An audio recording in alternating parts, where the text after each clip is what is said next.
Hello, everyone. Welcome to Celsius 233, your go-to place for fiction book summaries. Today, we will enter the world crafted in The Invisible Girl by Mary Shelley. The Invisible Girl by Mary Shelley, published in 1820, is a haunting tale set in the early 18th century that weaves romance, mystery, and Gothic elements into a gripping narrative. It tells the story of Henry Vernon and his beloved Rosina, whose love is thwarted by societal pressures and familial cruelty. After Rosina mysteriously disappears, presumed dead, Henry is led by a strange light in a desolate tower. There, he uncovers the truth behind Rosina's fate and the legends surrounding the so-called Invisible Girl. Shelley's atmospheric writing and exploration of love, isolation, and redemption make this a compelling short story. Plot summary. In the early 18th century, a solitary tower stood on a bleak promontory overlooking the tumultuous sea between Wales and Ireland. To an outsider, its exterior bore the marks of many a battle with the elements, a rugged fortress against time. Yet inside, it was furnished with an unexpected elegance, as if it were the retreat of some solitary soul seeking respite from the world. Above the fireplace hung a delicate watercolor painting of a young girl, her innocent and serene beauty an enigma in this place of desolation. Below her portrait, inscribed in golden letters, were the words, "The Invisible Girl." On a stormy September day, a gentleman named Henry Vernon arrived at a small coastal town not far from this desolate tower. Henry, clad in deep mourning, his face etched with sorrow, sought passage to his family's mansion further up the coast. Despite the foreboding weather, he convinced two local fishermen to take him out to sea, desperate to reach his destination. As they ventured forth, the sky darkened and the sea grew wild, tossing their tiny vessel upon the waves.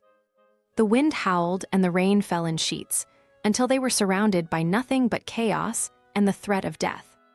Suddenly, a faint light pierced the darkness. The fishermen, straining their eyes, recognized it as a beacon from the old tower. It was a light they had seen only recently and had come to associate with the Invisible Girl, a mysterious figure rumored to haunt the coast. Though wary, they steered toward this beacon, and the light guided them safely to shore. Their relief was palpable as they hauled their boat up the beach and made their way toward the tower, seeking shelter from the storm. Inside, Henry's thoughts turned inward, toward the haunting memories of his past and the reason for his journey. Henry Vernon had not always been a man consumed by grief.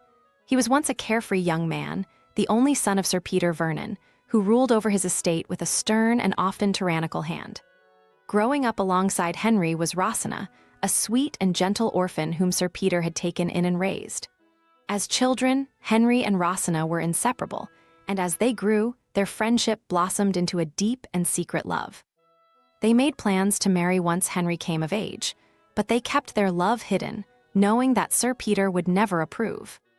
Their secret was uncovered by Mrs. Bainbridge, Sir Peter's spiteful sister. She saw the budding romance and moved quickly to destroy it, persuading her brother to separate the two. Henry was sent abroad, while Rosina was left behind to face the full force of Sir Peter's anger. In Henry's absence, Rosina was subjected to relentless pressure to marry a wealthy suitor of Sir Peter's choosing. She resisted bravely, but her refusal only fueled her guardian's fury. Desperate and alone, she wrote a letter to Henry, begging for his help. But her letter was intercepted by Mrs. Bainbridge, who revealed its contents to Sir Peter. Enraged, he cast Rosina out into the night. Rosina fled through the storm, her heart heavy with despair. She wandered aimlessly, terrified of being found and brought back to Sir Peter. She had no destination in mind, no safe place to turn to. Eventually, she came upon the old tower by the sea, and there she took refuge. By day, she hid in the woods or in the tower's vault, venturing out only at night when she felt the cover of darkness would protect her. She lived on what little she could find or purchase from a distant cottage, never daring to show herself in daylight, for fear that Sir Peter might learn of her hiding place. Meanwhile, Henry returned to Wales upon hearing of Rosina's disappearance. His journey was one of grief and self-reproach, tormented by the thought that his beloved had perished because of his father's cruelty.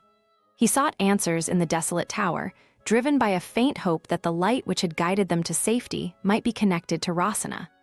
As he explored the tower, he stumbled upon a tiny slipper, delicate and unmistakably feminine. His heart leapt with recognition. It was like those Rosina wore, a symbol of her grace and beauty. Could it be that she was still alive, hiding somewhere near? That night, Henry returned to the tower, drawn by the same light that had saved his life. He entered quietly, hoping to catch a glimpse of the figure who tended this mysterious beacon. Inside, all was dark and silent, yet he felt a presence. He called out softly, offering his help to whoever might be there.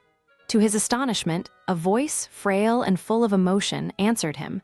It spoke his name, Henry. He moved toward the sound, and in the darkness, he found Rosina, alive but changed, her strength worn down by months of hardship and fear. Rosina wept in his arms, her voice a mixture of joy and sorrow. She had feared for so long that they would never see each other again, that the threats of Sir Peter would keep them apart forever. Henry held her close, promising that nothing would separate them again. He escorted her away from the tower, back to the safety of his protection. In the following days, Henry took Rosina to a place of safety and care. Sir Peter, upon hearing of her plight and his son's unyielding love for her, was struck by remorse. He realized the cruelty of his actions and welcomed Rosina back into the family. The love between Henry and Rosina, once threatened by the darkest of circumstances, was now given the blessing it deserved. They were married, and Rosina was restored to the life and happiness that had nearly been stolen from her. As time passed, Henry and Rosina often returned to the old tower, now a symbol of their love's endurance. The beacon that had guided Henry to her was extinguished, but its memory lived on in their hearts. They transformed the tower into a place of beauty, a reminder of the light that had once shone in the darkness, leading them back to each other. That's it for today, but if you're looking for more great reads, dive into other books by Mary Shelley. Details are in the description or on Celsius 233. Remember, while our summaries capture the essence, they can never replace the full experience of reading the book. If this summary intrigued you, consider diving into the complete story, buy the book, and immerse yourself in Mary Shelley's original work. Bye-bye, take care, have fun.